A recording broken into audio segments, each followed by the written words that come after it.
You see, that, you know, any kind of novelty drives up dopamine. If I bring people into her life, it just, we bring new ideas. We wake up in the morning, say, have you thought of this? Do we think of that? And also, we work together. Yeah, that's... You know, so there's this constant refueling of both parts, and a growing, and a challenging. We challenge each other.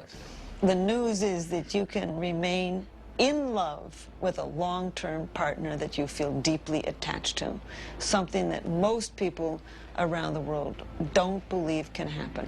You can sustain intense romantic love, and Peter is a beautiful example of that. Is this all sex appeal boils down to? Hormones clustering in corners of our brains, ebbing and flowing with time? Is passion nothing more than a subconscious hunt for disease-resistant genes? Do we have any choice in who we love?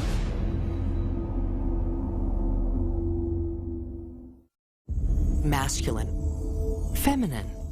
Over millions of years of evolution, our senses have become incredibly attuned to every single aspect of sex appeal. A man and a woman spy each other across a crowded room. He sees in her things that are cues of her age, whether she's youthful or not, things about the way that people adorn their bodies. For a woman, it's the same way. How facially masculine is he? Things about social class. All of these things combine in a fairly complex way, but human psychology possesses such a keen ability to extract those cues and from them to make guesses about a person's suitability as a mate. Our brains take us on a relentless search for the perfect genetic match. We decode faces, bodies, voices, 1, 2, 3, and smells. The chemicals of desire may lead to sex, and lust may turn to love. Sex appeal is a combination of primal genetic and chemical forces drawing us toward healthy partners. But completing the evolutionary cycle, raising children until they too are sexually mature, takes something much more than hormones, something uniquely human. The ultimate evolutionary goal is still the same thing. It's to replicate your genes. You do that in different ways at different phases of your life, and that often involves making a choice and staying with the same partner, as many human beings do. People often wonder whether they are controlled by their genes, whether we're just hormones and chemistry on feet. Absolutely not.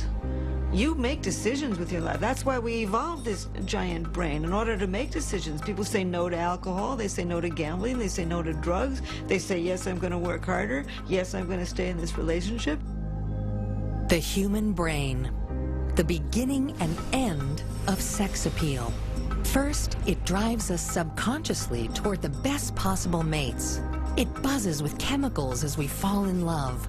And then, year after year, the conscious mind resolves arguments, says sorry, keeps us together so that our children can grow and begin the cycle of evolution again.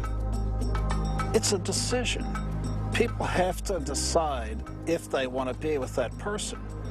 And when they make that decision, then everything else starts to fall in place. And you don't take each other for granted. Marriage is definitely work and a journey.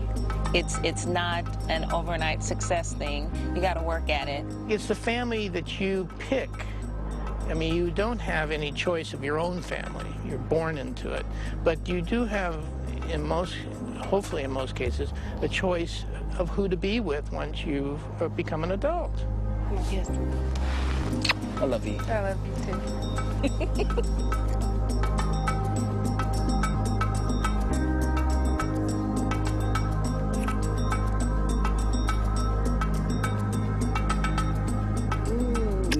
Good one. Should have said you're a great kisser too.